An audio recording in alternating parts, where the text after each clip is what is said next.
नमस्कार आउ the deep dive को स्वागत। आज आम ओडिशा विषय एक माने गभीर आलोचना करिबा। ହଁ ଆମ ପାଖରେ OSSC CGL ପରୀକ୍ଷା ପାଇଁ କିଛି ପ୍ରଶ୍ନ ଅଛି କିନ୍ତୁ କେବଳ ପ୍ରଶ୍ନ ଉତ୍ତର ନୁହେଁ। एकदम उद्देश्य हेउची प्रत्येक तथ्य को जोड़ी एक बड़ चित्र देखिबा। ओडिशार इतिहास भूगोल संस्कृति सबु केमिति गोटे सूतारे बंधा। ହଁ ସେ ସମ୍ପର୍କଗୁଡ଼ିକୁ ଖୋଜିବା ହିଁ ଆଜିର ଲକ୍ଷ୍ୟ। तेबे चालंतु सीधा प्रथम प्रश्नरू आरंभ करिबा। प्रश्नटी हेउची केउ ओडिया भाषा आंदोलन 1936 मसीहारे ओडिशा को एक स्वतंत्र प्रदेश भावरे गठन करिबारे सहायक होइथिला।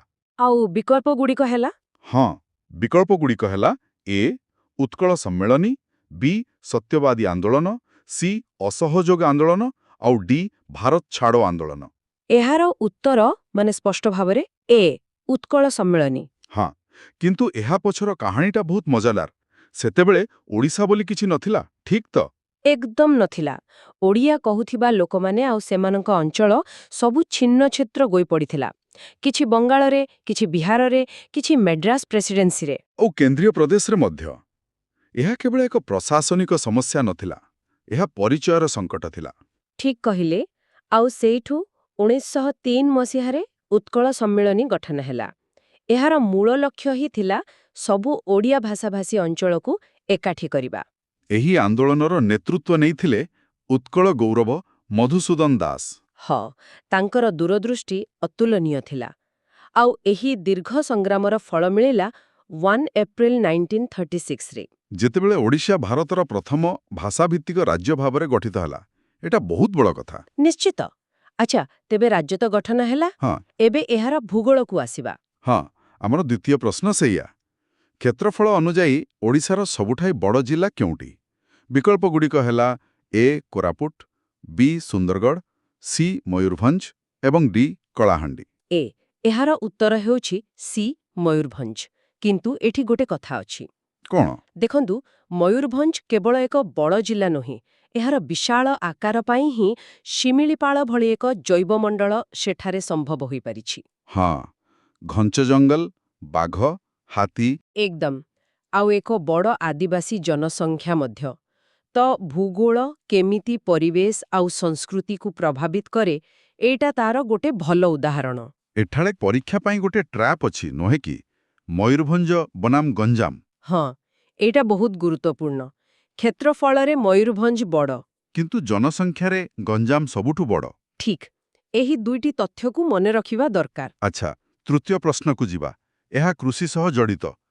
ନିମ୍ନଲିଖିତ ମଧ୍ୟରୁ କେଉଁଟି ଓଡ଼ିଶାର ଏକ ପ୍ରମୁଖ ଉପକୂଳୀୟ ଫସଲ? ଆଉ ବିକଳ୍ପ? ବିକଳ୍ପ ହେଲା ଏ ଚା, ବି ନଡ଼ିଆ, ସି କଫି, ଡି ରବର। ଏଇଟା ତ ମାନେ ବହୁତ ସହଜ। ବି ନଡ଼ିଆ। ହଁ କିନ୍ତୁ କାହିଁକି? ଦେଖନ୍ତୁ, ଓଡ଼ିଶାର ଗୋଟେ ବହୁତ ଲମ୍ବା ଉପକୂଳ ଅଛି। ସେଠାକାର ଆର୍ଦ୍ର ଜଳବାୟୁ ଆଉ ମାଟି। ନଡ଼ିଆ ଚାଷ ପାଇଁ ଏକଦମ ଠିକ୍। ହଁ ବିଶେଷ କରି ପୁରୀ, ଗଞ୍ଜାମ, ବାଲେଶ୍ୱର ଏହିସବୁ ଅଞ୍ଚଳରେ ନଡ଼ିଆ ଅର୍ଥନୀତିର ଏକ ମୁଖ୍ୟ ଅଂଶ, ଆଉ ଆମ ସଂସ୍କୃତିରେ ବି। ହଁ ପୂଜାପାଠଠୁ ଆରମ୍ଭ କରି ଖାଇବା ପର୍ଯ୍ୟନ୍ତ ସବୁଠି ନଡ଼ିଆ ଦରକାର। ଏକଦମ। ତେବେ ଆଗକୁ ବଢ଼ିବା। ଚତୁର୍ଥ ପ୍ରଶ୍ନ। ଓଡ଼ିଶାର କେଉଁ ସ୍ଥାନ ବୌଦ୍ଧ ଐତିହ୍ୟ ସହିତ ଜଡ଼ିତ ଏବଂ ଏଠାରେ ଅଶୋକଙ୍କ ଶିଳାଲେଖ ରହିଛି?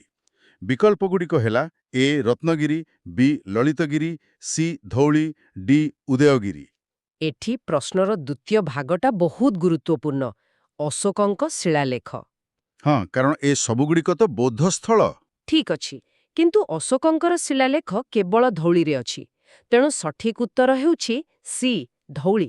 ଆଉ ଧଉଳିର ଇତିହାସ ତ ସମସ୍ତେ ଜାଣନ୍ତି, କଳିଙ୍ଗ ଯୁଦ୍ଧ। ହଁ ଖ୍ରୀଷ୍ଟପୂର୍ବ 261। ସେହି ଭୟଙ୍କର ଯୁଦ୍ଧ ପରେ ହିଁ ସମ୍ରାଟ ଅଶୋକଙ୍କର ହୃଦୟ ପରିବର୍ତ୍ତନ ହୋଇଥିଲା। ଆଉ ସେ ବୌଦ୍ଧ ଧର୍ମ ଗ୍ରହଣ କଲେ। ସେଠାରେ ଥିବା ଶିଳାଲେଖ ତାର ପ୍ରମାଣ। ଏକଦମ।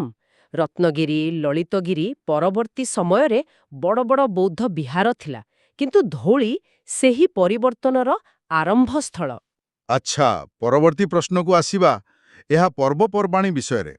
ନୂଆ ଧାନ ଅମଳ ପରେ କେଉଁ ଓଡ଼ିଆ ପର୍ବ ପାଳନ କରାଯାଏ? ବିକଳ୍ପ ଏ ରଜ, ବି ନୂଆଖାଇ, ସି ଚନ୍ଦନ ଯାତ୍ରା, ଡି ମାଣବସା ଗୁରୁବାର। ଏହାର ଉତ୍ତର ତା ନାଁରେ ହିଁ ଲୁଚି ରହିଛି, ନୂଆଖାଇ। ମାନେ ନୂଆ ଖାଦ୍ୟ। ହଁ, ଏହା ମୁଖ୍ୟତଃ ପଶ୍ଚିମ ଓଡ଼ିଶାର ସବୁଠୁ ବଡ଼ ପର୍ବ। ନୂଆ ଫସଲକୁ ମାନେ ଧାନକୁ ପ୍ରଥମେ ଇଷ୍ଟଦେବୀଙ୍କୁ ଅର୍ପଣ କରାଯାଏ। ଏହା ପ୍ରକୃତି ପ୍ରତି କୃତଜ୍ଞତା ଜଣାଇବାର ଏକ ପର୍ବ। ନିଶ୍ଚିତ।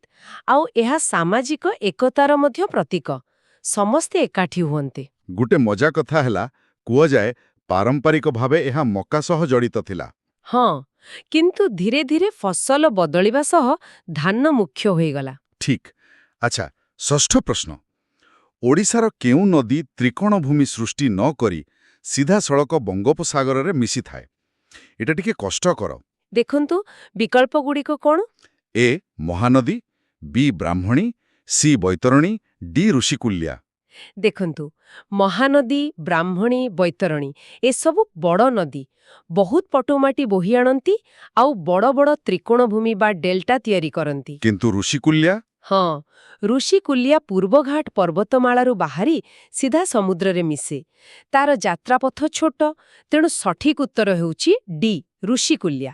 ଆଉ ଏହି ଭୌଗୋଳିକ କାରଣ ପାଇଁ ହିଁ ତାର ମୁହାଣ ଏତେ ପ୍ରସିଦ୍ଧ। ଏକଦମ। ଅଲିଭ୍ ରିଡ୍ଲେ କଇଁଛଙ୍କ ପାଇଁ ତାଙ୍କର ସାମୂହିକ ଅଣ୍ଡାଦାନ ସ୍ଥଳୀ। ପୁଣିଥରେ ଭୂଗୋଳ ଆଉ ପରିବେଶର ସମ୍ପର୍କ। ହଁ। ତେବେ ସାହିତ୍ୟକୁ ଆସିବା। ହୁଁ। ସପ୍ତମ ପ୍ରଶ୍ନ। କେଉଁ ଓଡ଼ିଆ ବ୍ୟକ୍ତିତ୍ୱ ଓଡ଼ିଆ ଗଦ୍ୟର ଜନକ ଭାବରେ ପରିଚିତ? ବିକଳ୍ପ ଏ ରାଧାନାଥ ରାୟ, ବି ଫକୀରମୋହନ ସେନାପତି, ସି ଗଙ୍ଗାଧର ମେହେର, ଡି ଗୋପବନ୍ଧୁ ଦାସ। ଏହାର ଉତ୍ତର ହେଉଛି ବି ଫକୀରମୋହନ ସେନାପତି। କାହିଁକି ତାଙ୍କୁ ଏହି ଆଖ୍ୟା ଦିଆଯାଏ? କାରଣ ସେ ହିଁ ପ୍ରଥମ ଥର ପାଇଁ ଓଡ଼ିଆ ସାହିତ୍ୟକୁ ସାଧାରଣ ଲୋକଙ୍କ ପାଖକୁ ଆଣିଲେ। ତାଙ୍କ ଲେଖାରେ ଥିଲା ସାଧାରଣ ମଣିଷର ଦୁଃଖ, ସୁଖ, ସଂଘର୍ଷ। 6 ମାଣା 8 ଗୁଣ୍ଠ ପରି ଉପନ୍ୟାସ। ହଁ, ସେ ଲୋକଙ୍କ ଭାଷାରେ ଲେଖିଲେ। ଆଧୁନିକ ଓଡ଼ିଆ ଗଦ୍ୟର ଭିତ୍ତିପ୍ରସ୍ତର ସେ ହିଁ ସ୍ଥାପନ କରିଥିଲେ। ବହୁତ ବଢ଼ିଆ। ଆଚ୍ଛା, ଏବେ ଖଣିଜ ସମ୍ପଦ ଉପରେ ଏକ ପ୍ରଶ୍ନ। ଅଷ୍ଟମ ପ୍ରଶ୍ନ। କୋରାପୁଟ ଏବଂ କାଳାହାଣ୍ଡି ଜିଲ୍ଲାରେ କେଉଁ ଖଣିଜ ପଦାର୍ଥ ପ୍ରଚୁର ପରିମାଣରେ ମିଳିଥାଏ? ବିକଳ୍ପ ଏ କୋଇଲା, ବି ବକ୍ସାଇଟ୍, ସି ଲୁହାପଥର, ଡି ମ୍ୟାଙ୍ଗାନିଜ୍। ଦକ୍ଷିଣ ଓଡ଼ିଶା ମାନେ କୋରାପୁଟ, କାଳାହାଣ୍ଡି, ରାୟଗଡ଼ା ଏହି ଅଞ୍ଚଳ ବକ୍ସାଇଟ୍ ପାଇଁ ପ୍ରସିଦ୍ଧ। ତ ଉତ୍ତର ହେବ ବି ବକ୍ସାଇଟ୍। ଆଉ ଏହି ବକ୍ସାଇଟ୍ ହିଁ ସେଠାକାର ଶିଳ୍ପାୟନର ମୂଳ କାରଣ। ଏକଦମ। ଆଲୁମିନିୟମ ଉତ୍ପାଦନ ପାଇଁ ବକ୍ସାଇଟ୍ ଦରକାର। ଆଉ ସେଇଥିପାଇଁ ନାଲ୍କୋର ଦାମନଯୋଡ଼ି ପ୍ଲାଣ୍ଟ ସେଠାରେ ଅଛି। ଭୂଗୋଳ ଆଉ ଅର୍ଥନୀତିର ସିଧାସଳଖ ସମ୍ପର୍କ। ହଁ। ନବମ ପ୍ରଶ୍ନଟି ବନ୍ୟପ୍ରାଣୀ ବିଷୟରେ। ଓଡ଼ିଶାର କେଉଁ ବନ୍ୟପ୍ରାଣୀ ଅଭୟାରଣ୍ୟ ଘଡ଼ିଆଳ କୁମ୍ଭୀର ପାଇଁ ପ୍ରସିଦ୍ଧ? ବିକଳ୍ପ ଏ ଶିମିଳିପାଳ, ବି ଭିତରକନିକା, ସି ସାତକୋଶିଆ, ଡି ଦିବ୍ରୁଗଡ଼। ଏଠି ମଧ୍ୟ ଗୋଟେ ଟ୍ରାପ୍ ଅଛି। ଭିତରକନିକା କୁମ୍ଭୀର ପାଇଁ ପ୍ରସିଦ୍ଧ। କିନ୍ତୁ ସେଗୁଡ଼ିକ ଲୁଣିପାଣି କୁମ୍ଭୀର। ଠିକ୍। ପ୍ରଶ୍ନରେ ଘଡ଼ିଆଳ କୁମ୍ଭୀର କଥା ପଚରାଯାଇଛି, ଯେଉଁମାନେ ମଧୁର ଜଳରେ ରହନ୍ତି। ଆଉ ସେମାନଙ୍କ ପାଇଁ ପ୍ରସିଦ୍ଧ ହେଉଛି ମହାନଦୀ ଗଣ୍ଡରେ ଥିବା ସାତକୋଶିଆ। ତେଣୁ ଉତ୍ତର ସି। ଆଚ୍ଛା, ଆଜିର ଶେଷ ପ୍ରଶ୍ନ। କେଉଁ ସହରକୁ ଓଡ଼ିଶାର ଇସ୍ପାତ ନଗରୀ କୁହାଯାଏ? ବିକଳ୍ପ ଏ ଅନୁଗୁଳ, ବି ଯାଜପୁର, ସି ରାଉରକେଲା, ଡି ତାଳଚେର। ଏଇଟା ତ ସମସ୍ତେ ଜାଣନ୍ତି। ଉତ୍ତର ହେଉଛି ସି ରାଉରକେଲା। କାରଣ ସେଠାରେ ରାଉରକେଲା ଇସ୍ପାତ କାରଖାନା ବା ଆର୍ଏସ୍ପି ଅଛି। ହଁ, ଭାରତର ପ୍ରଥମ ସରକାରୀ ଇସ୍ପାତ କାରଖାନା ମଧ୍ୟରୁ ଗୋଟିଏ। ଏହା ଓଡ଼ିଶାର ଶିଳ୍ପାୟନରେ ଏକ ମାଇଲଖୁଣ୍ଟ ଥିଲା। ବାଃ। ତେବେ ଆଜିର ଆଲୋଚନାରୁ ଗୋଟେ ବହୁତ ସୁନ୍ଦର ଚିତ୍ର ସାମ୍ନାକୁ ଆସିଲା। ଭାଷା ଆନ୍ଦୋଳନରୁ ରାଜ୍ୟ ଗଠନ, ତାପରେ ଭୂଗୋଳ କେମିତି କୃଷି, ପରିବେଶ ଏବଂ ଶେଷରେ ଶିଳ୍ପକୁ ରୂପ ଦେଉଛି। ଏକଦମ। ସବୁ କିଛି ପରସ୍ପର ସହ ଜଡ଼ିତ। କିନ୍ତୁ ଏସବୁ ଭିତରେ ଗୋଟେ ବଡ଼ ପ୍ରଶ୍ନ ବି ଆସୁଛି, ନୁହେଁ କି? କେଉଁ ପ୍ରଶ୍ନ? ଆମେ ଦେଖିଲେ କିପରି କୋରାପୁଟର ବକ୍ସାଇଟ୍ ନାଲ୍କୋକୁ ଜନ୍ମ ଦେଲା। ଏହା ବିକାଶ। କିନ୍ତୁ ପ୍ରଶ୍ନ ହେଉଛି, ଯେତେବେଳେ ପ୍ରାକୃତିକ ସମ୍ବଳ ଏବଂ ଆର୍ଥିକ ବିକାଶ ଏମିତି ଯୋଡ଼ି ହୋଇଯାଏ, ସେତେବେଳେ ପରିବେଶ ସୁରକ୍ଷା ଆଉ ସ୍ଥାନୀୟ ଲୋକଙ୍କ ଅଧିକାର ଭିତରେ ସନ୍ତୁଳନ କେମିତି ରକ୍ଷା କରାଯିବ? ଏଇଟା ହିଁ ଆଗାମୀ ଦିନ ପାଇଁ ସବୁଠୁ ବଡ଼ ଚିନ୍ତାର ବିଷୟ।